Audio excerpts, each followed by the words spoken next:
जय श्री कृष्णा। राधे राधे। आप सभी माताओं और बहनों को करवा चौथ की हार्दिक शुभकामनाएं।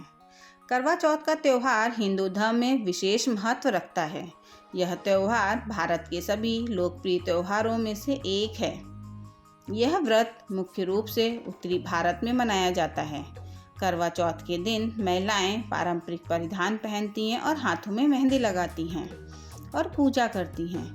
पूजा के दौरान मिट्टी के घड़े का उपयोग किया जाता है।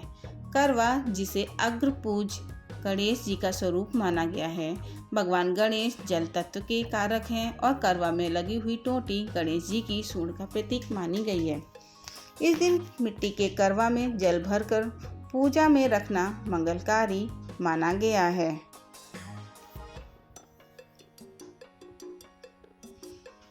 एक और मान्यता के अनुसार करवा उस नदी का प्रतीक भी है जिसमें मगरमच्छ ने मां करवा के पति को पकड़ लिया था। वहीं करवा माता की तस्वीर की पूजा की जाती है। तस्वीर में माता की छवि अंकित होती है। इसके अलावा इसमें पत्नी के व्रत की कहानी भी दर्शाई गई है। यह त्यौहार विवाहित महिलाओं के द्वारा अपने पति की लंबी उम्र, सुख समृद्धि और स्वस्थ जीवन के लिए रखा जाता है। करवा चौथ कार्तिक माह की चतुर्थी को मनाया जाता है, जो सामान्यतः अक्टूबर या नवंबर महीने में पड़ता है। करवा चौथ के व्रत का मुख्य उद्देश्य पति की लंबी उम्र और परिवार की सुख शांति की कामना करता है। इसके साथ ही पति पत्नी के अटूट प्रेम और विश्वास का प्रतीक भी माना जाता है। आइए श्रवण करते हैं करवा चौथ की कथाओं का। करवा चौथ की पौराणिक कथा। प्राचीन काल में देवी करवा अपने पति के साथ तुंगभद्रा नदी के पास रहती थी। एक दिन करवा के पति नदी में स्नान करने गए तो एक मगरमच्छ ने उनका पैर पकड़ लिया और नदी में खींचने लगा। मृत्यु करीब देखकर करवा के पति करवा को पुकारने लगे। करवा दौड़कर नदी के पास पहुंची और पति को मृत्यु के मुंह में ले जाते मगर को देखा। करवा ने तुरंत एक कच्चा धागा लेकर मगर को एक पेड़ से बांध दिया। करवा के सतीत्व के कारण मगरमच्छ कच्चे धागे में ऐसे बंधा कि टस से मस नहीं हो पा रहा था। करवा के पति और मगरमच्छ दोनों के प्राण संकट में फंसे थे। करवा ने यमराज को पुकारा और अपने पति को जीवन दान देने और मगरमच्छ को मृत्युदंड देने को कहा। यमराज ने कहा, मैं ऐसा नहीं कर सकता क्योंकि अभी मगरमच्छ की आयु शेष है और तुम्हारे पति की आयु पूरी हो चुकी है।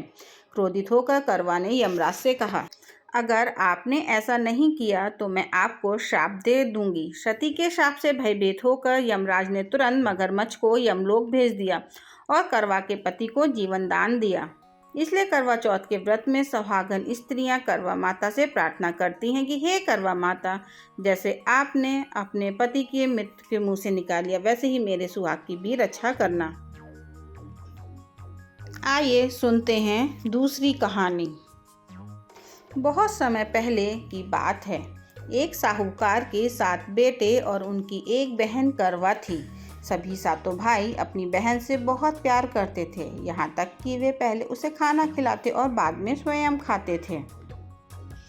एक बार उनकी बहन ससुराल से मायके आई हुई थी। शाम को जब भाई अपना व्यापार व्यवसाय बंद कर घर आए तो देखा उनकी बहन बहुत व्याकुल थी।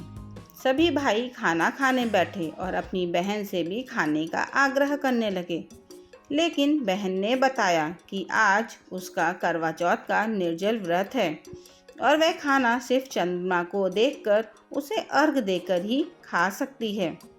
चूँकि चंद्रमा अभी तक नहीं निकला है, इसलिए वह भूख प्यास से व्याकुल हो उठी है। सबसे छोटे भाई को अपनी बहन की हालत देखी नहीं जाती और वह दूल पीपल के पेड़ पर एक दीपक जलाकर चलनी की ओट में रख देता है। दूर से देखने पर वह ऐसा प्रतीत होता है कि जैसे चतुर्थी का चांद उदित हो रहा हो। इसके बाद भाई अपनी बहन को बताता है कि चांद निकल आया है, तुम उसे अर्घ देने के बाद भोजन कर सकती हो। बहन खुशी के मारे सीढ़ियों पर चढ़कर चांद को देखती है, उसे अर्घ देकर खाना खाने बैठ जाती है। वह पहला टुकड़ा मुंह में डालती है तो उसे छींक आ जाती है। दूसरा टुकड़ा डालती है तो उसमें बाल निकल आता है और जैसे ही तीसरा टुकड़ा मुंह में डालने की कोशिश करती है तो उसके पति की मृत्यु का समाचार उसे मिलता है। वह बौखला जाती है। उसकी भाभी उसे सच्चाई से अवगत कराती है कि उसके साथ ऐसा क्यों हुआ। करवा चौथ का व्रत गलत तरीके से टूटने के कारण देवता उससे नाराज हो गए हैं और उन्होंने ऐसा किया है। सच्चाई जानने के बाद करवा निश्चय करती है कि वह अपने पति का अंतिम संस्कार नहीं होने देगी और अपने सतीत्व से उन्हें पुनर्जीवन दिलाकर रहेगी। वह पूरे 1 साल तक अपने पति के शव के पास बैठी रहती है, उसकी देखभाल करती है। उसके ऊपर उगने वाली सुईनुमा घास को वह एकत्रित करती जाती है। 1 साल बाद फिर करवा चौथ का दिन आता है। उसकी सभी भाभियाँ करवा चौथ का व्रत रखती हैं। जब भाभियाँ उससे आशीर्वाद लेने आती हैं तो वह प्रत्येक भाभी से यम सुई ले लो, पी सुई दे दो, मुझे भी अपनी जैसी सुहागिन बना दो, ऐसा आग्रह करती है। लेकिन हर बार भाभी उसे अगली भाभी से आग्रह करने का कह चली जाती है। इस प्रकार जब 6ठे नंबर की भाभी आती है तो वह करवा उससे यही बात दोहराती है। यह भाभी उसे बताती है कि चूंकि सबसे छोटे भाई की वजह से उसका व्रत टूटा था, अतः उसकी पत्नी में ही शक्ति है कि वह तुम्हारे पति को दोबारा जीवित कर सकती है।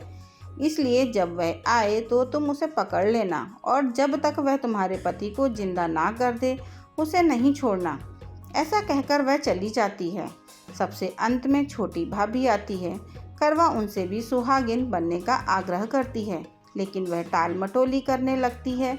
इसे देख करवा उन्हें जोर से पकड़ लेती है और अपने सुहाग को जिंदा करने के लिए कहती है। भाभी उसे छुड़ाने के लिए नोचती है, खसोटती है, लेकिन करवा नहीं छोड़ती है। अंत में उसकी तपस्या को देख भाभी पसीज जाती है और अपनी छोटी अंगुली को चीरकर उसमें से अमृत उसके पति के मुंह में डाल देती है। करवा का पति तुरंत श्री गणेश कहता हुआ उठ बैठता है। इस प्रकार प्रभु के पास से उसकी छोटी भाभी के माध्यम से करवा को अपना सुहाग वापस मिल जाता है। हे श्री गणेश, माँ गौरी, जिस प्रकार करवा को चिर सुहागन का वरदान आपसे मिला है, वैसा ही सब सुहागिनों को मिले।